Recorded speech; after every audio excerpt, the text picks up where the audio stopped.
So not everyone will work in a restaurant growing up, but in the past, obviously, there has been thousands of people who have. And with all those people's experiences, they've all kind of developed a good technique to make all of their jobs a lot easier, which was especially needed in high occupancy areas and restaurants. So the first kind of skill that you need to pick up to be successful inside of a restaurant would be bussing, which is pretty straightforward, honestly. You go see that table, cool, get everything that doesn't need to be there off and wipe it down. So honestly, the most deciding factor of how good you can be at this is actually how much you can carry at once, because you're going to be going around an entire restaurant trying to clean it. So getting all of those cups up just to get another table sat as soon as possible is your number one priority.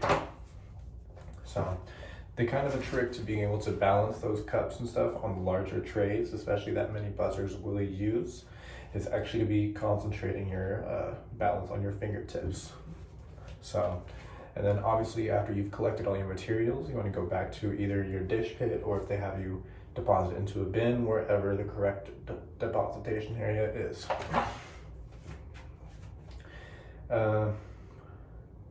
So now that you actually have clean tables, we can start getting people sat inside of those tables and getting them some food. So what is the most efficient food delivery process? So an inefficient version would be to have only carrying out 2 plates, 1 in each hand. You're never going to get a full table of 8 sat that way with all of their food in a timely manner.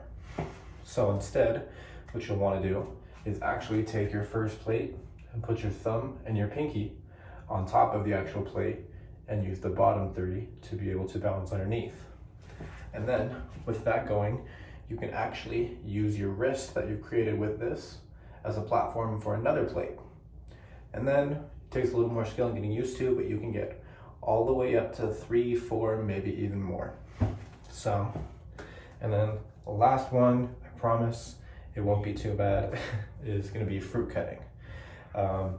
Honestly, the kitchen can be incredibly busy, and just because you're not busy in that moment doesn't mean you're not gonna be slammed in 10 minutes.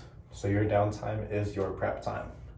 So, and everyone needs to help, and in some sort of way.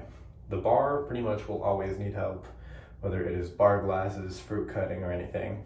But the most time consuming would most likely have to be the fruit cutting. So the fruit cutting is the most time consuming side work that they have at the wine bars. So essentially you'll be taking either limes, lemons, or oranges, and you'll just take them to a quick little cutting board on the back, and you'll want to cut it in half. So that way you have the 2 halves obviously going towards the middle. So then what you're going to want to do is actually, with that hanging open, you're going to want to make a cut from horizontal wise one side to the other, and then you just put it right back down on both of those. You've done 2 of those nice little cuts through the middle. And then what you're going to want to do is turn it sideways and make 1 cut right in the middle of the lemon with the core facing towards the cutting board.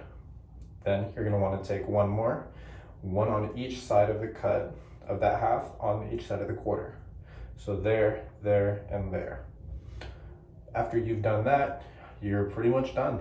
Congrats, your bartender doesn't have to squeeze all the actual lemon juice out trying to get the actual lemon onto the casing.